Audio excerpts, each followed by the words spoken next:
I enjoyed Simon Sinek's update yesterday on the Millennial Question. So in the spirit of sharing, I was inspired to offer this additional take on it. I think the millennial generation, and let's just say younger generations in general, are the first ones to get it right. I think they're calling it as they see it, which is we raise our children to dream big, to do what you love, to treat others with kindness. Don't be a bully. Don't accept bullies. Stick up for yourself and share. And what are we doing in society? In our personal lives, amongst our friends and broader groups, we are sharing like crazy on all kinds of social media. We review each other on Airbnb, on Lyft, Uber, everything else. So it's a highly collaborative society. And yet, what happens when we go to work? We're thrust into a culture that is top down.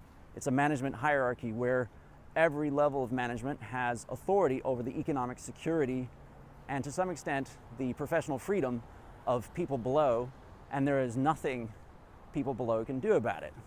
Can't even review the boss, really. I mean, yes, we have 360-degree reviews, but how effective is that really? So, in my opinion, of course we have disillusionment on the part of people who are raised with these ideals in mind and yet are thrust into a culture and an organizational structure that doesn't at all support those kinds of aspirations. And of course, people who have spent their entire careers and have advanced to management in this kind of organization are going to criticize people who don't fit in. Either comply, submit your obedience, or you will fail economically and professionally. So there are some really key articles out there I'd like to mention that talk about this. They condense it into an illustration that is far more compact than anything I can describe. Number one is Isabella from the Drucker Forum.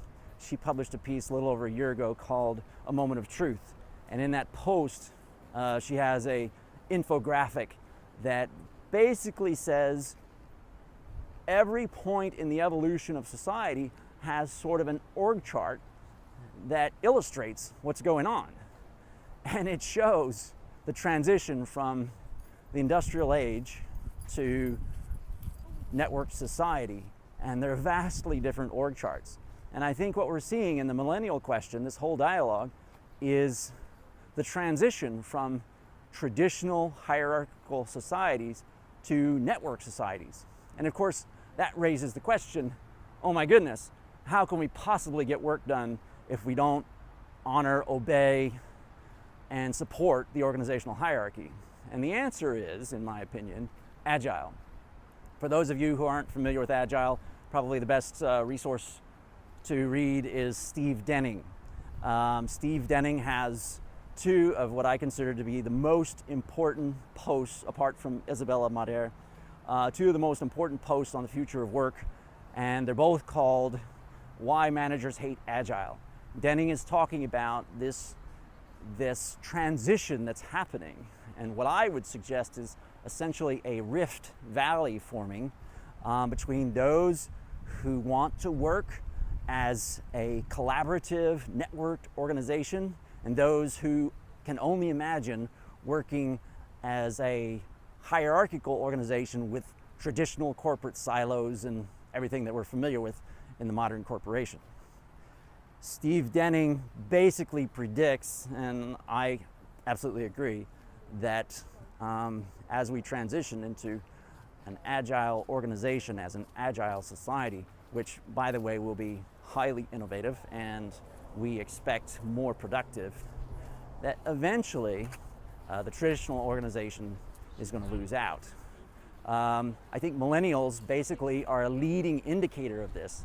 I also think it's why Dan Pink refers to our motivations as all of us want autonomy, mastery, and purpose. So, in my opinion, this isn't about, hey, people are going to have to change to fit in, the younger generations are going to have to figure this out. I think it's the other way around. We're going to have to learn new ways of running companies that basically are networked societies within society as a whole. The answers are in Agile, and that's why all of us are in this business. And Simon, I would suggest that you're in this business too, even if you don't consider yourself an Agile practitioner. Your commentary on supporting each other is right in line with those future cultural aspirations. So anyway, that's my take on it. Hope it was helpful, and thank you very much.